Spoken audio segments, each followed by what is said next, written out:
Evening people, just waiting to pick my wife up from work, so I thought I'd do a very quick video. How many of you out there feel like you're well off at the moment? How many of you out there feel like your economic situation is improving? How many of you feel like the cost of living situation is improving? How many of you feel like the country itself is wealthier than it was? I'd guess it is very, very, very few of you, not many of you at all. Let me explain in pretty basic economic terms why that might be. So one of the arguments for people in favour of large-scale immigration is that it grows the economy, it grows the GDP, the gross domestic product of the company, of the country.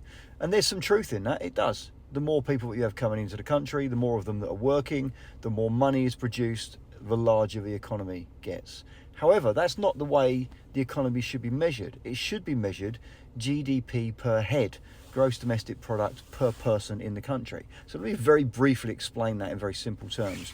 If you've got 100 quid and 10 people living in your house or your country or wherever it might be, then your GDP per head is £10 per head. If you grow that GDP per head to £150, but you've got 20 people in the country, yes, your GDP has grown, your economy is bigger, it's worth £150 now, not £100, but you've got to divide that by 20 people, and that's only £7.50 per head. So although you've got more money as a whole, each individual has got less money, they're poorer. And that's exactly what has gone on in this country over the last 20, 30 years. We've imported millions, literally millions and millions and millions of people, and the country has grown, the economy has grown, but growth has been really, really, really slow. 0.5% here, 0.75% there, 1.5% if we get lucky. It hasn't kept pace with anything else. And so our GDP per head has fallen significantly. I just heard an economics guy on the radio explain it in simple terms. He said that, I think it was 25 or 30 years ago, GDP per head in the UK was roughly 90% of what it was in the USA.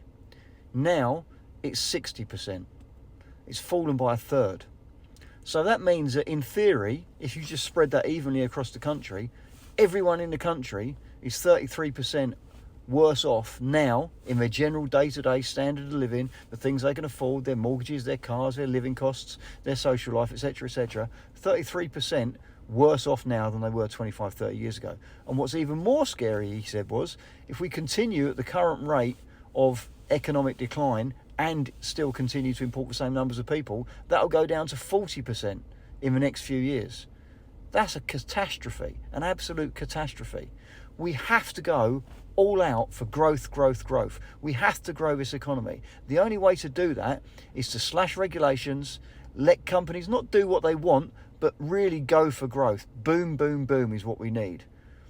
And at the same time, we need to really restrict immigration and stop population growth from external. If people have babies that live in the country, fantastic, because we need the next generation coming along. What we can't have are hundreds and hundreds of thousands of people coming in and doing low-paid jobs, because they don't add enough to the economy to pay for themselves. And the combination of low growth and loads of people is killing the country. And I don't say that in an exaggerated way. It is killing the country.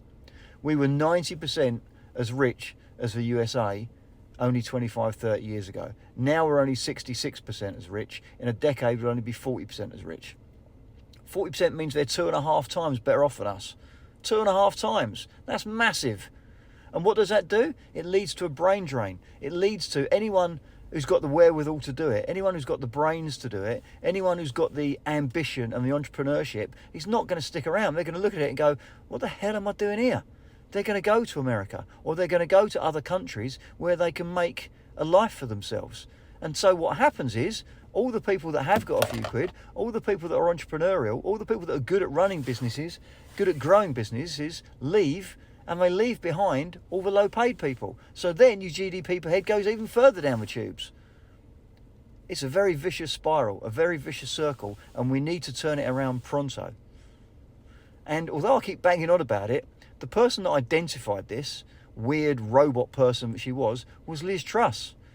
Her ideas were very badly received, but what she was saying was right. Her methodology might not have been right, the way she went about it might not have been right, but what she was saying and what she identified as the problem was 100% right. We have to grow, and we have to grow fast. That's the only solution.